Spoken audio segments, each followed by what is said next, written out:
English सीखने से पहले आपको ये पता होना चाहिए कि जो आप इंग्लिश के सेंटेंसेस फ्रेम करते हो आखिर उसका कॉन्सेप्ट क्या है। यानी कि आप जो सेंटेंसेस में इज लगाते हो, कमिंग लगाते हो या फ्रॉम लगाते हो, जैसे आपको स्क्रीन पर एक सेंटेंस दिख रहा होगा वो ऑफिस से आ रहा है, इसे जब हम इंग्लिश में ट्रांसलेट करेंगे तो हम बोलेंगे he is coming from office. क्या आपको पता है कि आप जो सेंटेंसेस को फ्रेम करते हो उनमें सब्जेक्ट क्या होता है, उनमें ऑब्जेक्ट क्या होता है, हेल्पिंग वर्ब क्यों लगाया जाता है? क्या आपको ये कॉन्सेप्ट पता है? तो आज के इस वीडियो में आपको वही इंग्लिश के सेंटेंसेस को फ्रेम करने का कॉन्सेप्ट सिखाने वाली हूँ जो कि हमारे इंग्लिश की नींव है, हमारे इंग्लिश की जड़ है। सबसे पहले आपको यहाँ पर सेंटेंस दिख रहा होगा he is coming from office. यहाँ पर ही जो है, ही क्या है? ही हमारा सब्जेक्ट है। सब्जेक्ट क्या होता है? सब्जेक्ट वे होते हैं जो कार्य को करता है। He is coming from office यानी कि वो ऑफिस से आ रहा है। तो यहाँ आने का काम कौन कर रहा है? वह कर रहा है ना, आने का काम वह कर रहा है यानी कि ही कर रहा है। तो जो काम को करता है उसे हम सब्जेक्ट कहते हैं, जिसे हिंदी में हम कर्ता कहते हैं, यानी कि जो काम करता है। ओके, देन यहाँ पर आ जाते हैं इज में। इज हमारे क्या होते हैं? इज हमारे हेल्पिंग वर्ब होते हैं। अब हेल्पिंग वर्ब का क्या काम होता है हमारे सेंटेंसेस में? क्या लगाना जरूरी है? जी बिल्कुल, हेल्पिंग वर्ब लगाना जरूरी है, क्योंकि हेल्पिंग वर्ब से हमें पता चलती है कि आप प्रेजेंट की बात कर रहे हो, पास्ट की बात कर रहे हो या फ्यूचर की बात कर रहे हो। ठीक है, प्रेजेंट की बात करते हो इज लगाते हैं, पास्ट की बात करते हैं तो वॉज लगाते हैं, फ्यूचर की बात करते हैं तो विल का यूज करते हैं, है ना। उसके बाद आ जाते हैं कमिंग। कमिंग क्या है? कमिंग हमारा मेन वर्ब है। मेन वर्ब यानी कि एक्शन। सेंटेंसेस में जो एक्शन होता है उसे हम मेन वर्ब कहते हैं। जैसे कि वो ऑफिस से आ रहा है, यहाँ पर क्या एक्शन हो रहा? आने का एक्शन हो रहा। तो यहाँ पे हमें क्या पता चला? आने यानी कि कम। अब आप बोलोगे मैम आने का मतलब कम होता है तो यहाँ कमिंग का यूज क्यों किया गया है? तो ये आपके हेल्पिंग वर्ब से डिपेंड करता है। आपके हेल्पिंग वर्ब के अकॉर्डिंग आपका यहाँ पर वर्ब लगता है। ओके, तो वो सब तो टेंसेस में आपको सीखने को मिलेगा। यहाँ पे मैं आपको सेंटेंसेस को फ्रेम किया जाता है, उनमें क्या क्या यूज किया जाता है वो बताने वाली हूँ। तो यहाँ पे एक आपका सब्जेक्ट पहले रहेगा, उसके बाद हेल्पिंग वर्ब आप यूज करोगे, देन आपको मेन वर्ब यूज करना होगा। देन यहाँ पर जो फ्रॉम यूज हुआ है ये क्या है? हमारा प्रीपोजिशन है। प्रीपोजिशन आ सकते हैं, आर्टिकल्स आ सकते हैं, एडजेक्टिव आ सकते हैं, कुछ भी आ सकता है। ठीक है, तो यहाँ पर हमारा फिलहाल सेंटेंसेस में ये जो फ्रॉम यूज हुआ ये हमारा एक तरह से प्रीपोजिशन है। यहाँ पर कुछ भी आ सकते हैं, वर्ब के बाद कुछ भी आ सकते हैं, डायरेक्ट ऑब्जेक्ट भी आ सकते हैं। ऑब्जेक्ट क्या है हमारा? ऑफिस। ऑफिस क्या है? ऑब्जेक्ट। ऑब्जेक्ट का क्या काम होता है? जिसपे सब्जेक्ट कार्य करता है। जैसे वो आ रहा है, कहाँ से आ रहा है? ऑफिस से। ऑफिस पे काम किया गया है। जैसे मम्मी खाना बना रही है, मम्मी क्या बना रही है? खाना। जिसपे कार्य किया जाता है वो हमारा ऑब्जेक्ट कहलाता है। तो यहाँ पे ऑफिस हमारा ऑब्जेक्ट हो गया जिस पे कार्य का प्रभाव पड़ता है। तो ये क्लियर है। अब बात करते हैं ये सेंटेंस के रूल की। ये रूल समझना बहुत ही ज्यादा जरूरी है। सेंटेंस में 3 पर्सन होते हैं। फर्स्ट पर्सन एक होता है, second person and third person. 3 he person होते हैं। क्या इसके अलावा कोई पर्सन होते हैं? जी बिल्कुल नहीं, 3 ही पर्सन होते हैं। ओके, और हमारे सब्जेक्ट कितने होते हैं? He, she, it, we, you, they, I, name. क्या इतने ही सब्जेक्ट होते हैं? जी बिल्कुल इतने ही सब्जेक्ट होते हैं। उसके बाद आपका कोई नाम भी हो सकता है।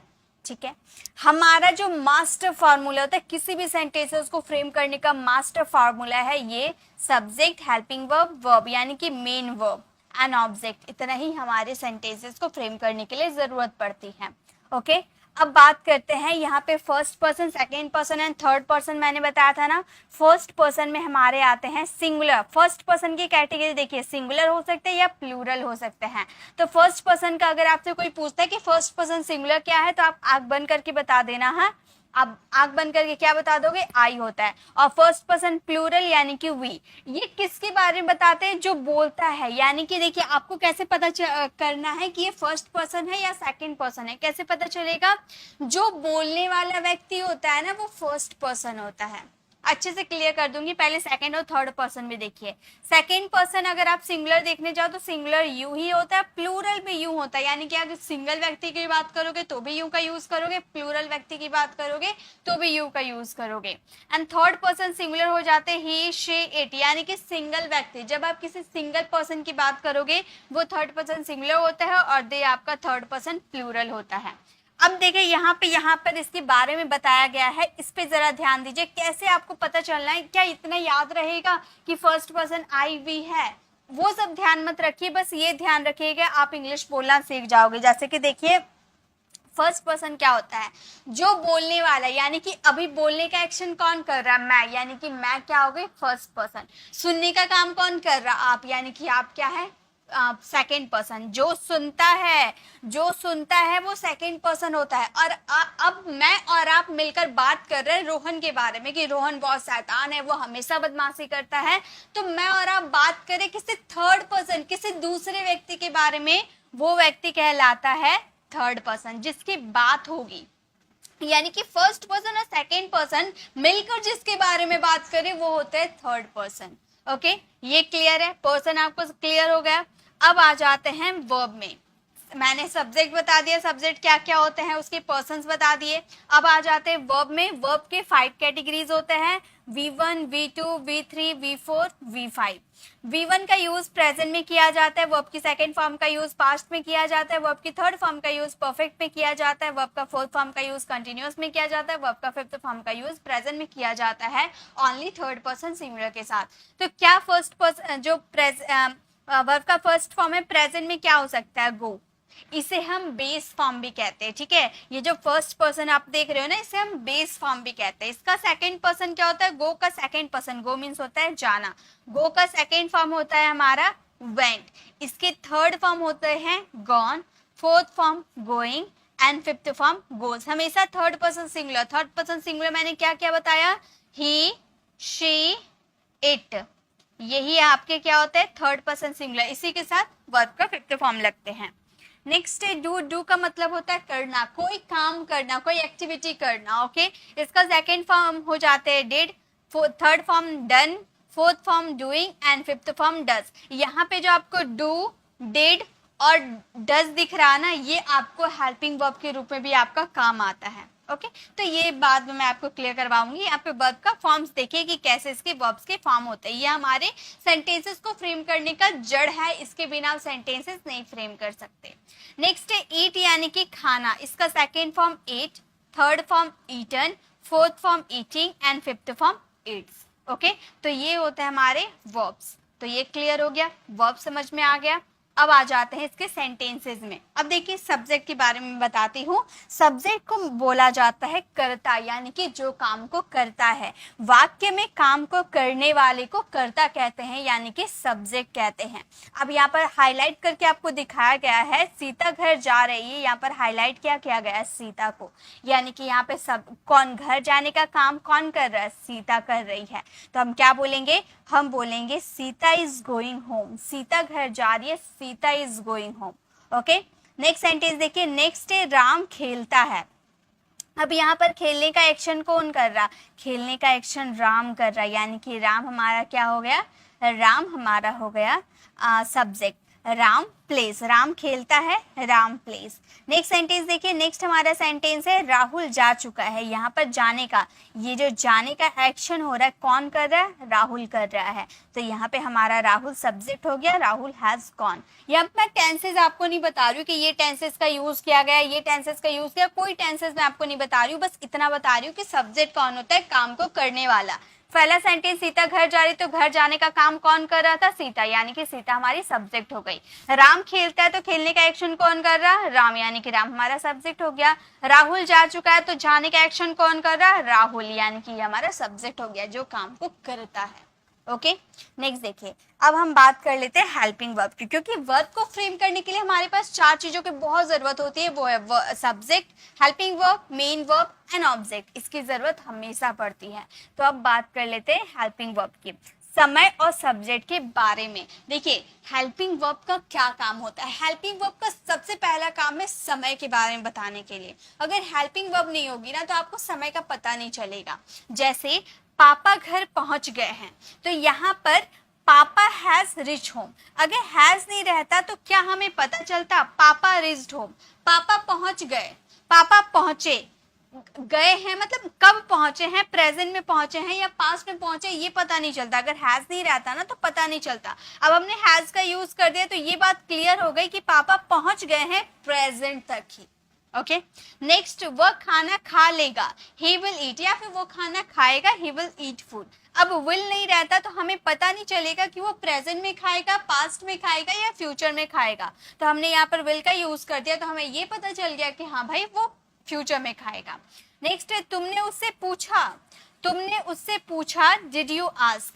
अब ये सेंटेंस पास्ट में पूछने की बात हो रही है या प्रेजेंट में पूछने की बात हो रही है फ्यूचर में, ये हमें पता चला जब हमने इसमें डिड का यूज किया। डिड हमारा पास्ट शो करता है तो डिड हम यूज कर देंगे तो हमें ये क्लियर हो जाएगा कि ये हमारा सेंटेंस जो है वो पास्ट में पूछा गया है, इसीलिए इसकी जरूरत हमेशा पड़ती है। ठीक है, डिड का यूज पास्ट में किया जाता है, हैज का यूज हमारा प्रेजेंट में किया जाता है और विल का यूज फ्यूचर में किया जाता है। Got it. चलिए आगे देखिए। नेक्स्ट अब हम बात करते हैं मेन वर्ब, जो काम सब्जेक्ट करता है। मैंने स्टार्टिंग में ही बताया था सब्जेक्ट जो एक्शन को करता है ना, जो काम को करता है, वो काम ही हमारा मेन वर्ब कहलाता है। राहुल स्कूल जा चुका है तो राहुल क्या काम कर रहा है, जाने का काम कर रहा है, तो हम बोलेंगे Rahul has gone to school. तो ये जो गॉन यूज हुआ है ये हमारा मेन वर्ब है। ओके अब ये गॉन वर्ब के थर्ड फॉर्म के रूप में क्यों यूज हुआ है, तो ये डिपेंड करते हैं आपके हेल्पिंग वर्ब में। हेल्पिंग वर्ब के अकॉर्डिंग हम यहाँ पर मेन वर्ब का यूज करते हैं, तो वो आप टेंसेस में सीखोगे। ठीक है, नेक्स्ट है राम दूध बेच रहा है। अब यहाँ पर क्या काम कर रहा है, बेचने का काम कर रहा है, यानी कि Ram is selling milk. Selling जो आपका हो गया ये आपका वर्ब हो गया। वर्ब का फोर्थ फॉर्म का यूज क्यों किया गया है, ये आपके हेल्पिंग वर्ब पे डिपेंड करते हैं। ओके नेक्स्ट है वह बगीचे में खेलता है, तो वह क्या काम कर रहा है, बगीचे में खेलने का काम कर रहा है, यानी कि he plays in the garden. तो यहाँ पर जो प्लेज यूज हुआ ये प्रेजेंट के लिए यूज है। अब ये टेंस हमारा क्या है, ये टेंस हमारा प्रेजेंट इंडेफिनिट है जो आपको टेंसेस में सीखने को मिलेगा। तो मेन वर्ब का मतलब होता है एक्शन। ठीक है, मेन वर्ब का मतलब होता है एक्शन। जब सब्जेक्ट कोई एक्शन करता है ना तो उस एक्शन को हम मेन वर्ब कहते हैं।